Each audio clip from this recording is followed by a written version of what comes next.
Confederação Sindicato Timor-Leste, KSTL, a audiência da Comissão de Trata Assunto Economia no Desenvolvimento, onde Colia Conaba apresenta Convenção Atusida Sianulo, o Atusida Hatnulo Resinhat, atuhala com violência no assédio e no mundo do trabalho, no consultação tripartida.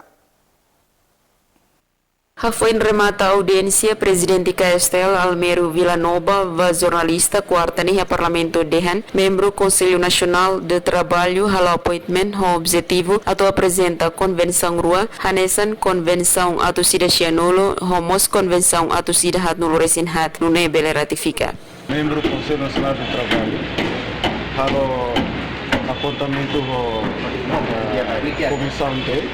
O objetivo apresenta Convenção Rua, Convenção 190, nós Convenção número 144. Convenção 190 nem colhe para eliminação violência no assédio e no mundo do trabalho.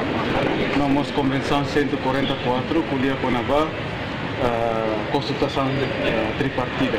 De informa Convenção Atusida Sianulo, Estado considera que elimina forma ad hoc de bebele hamoso violência no assédio e serviço fating.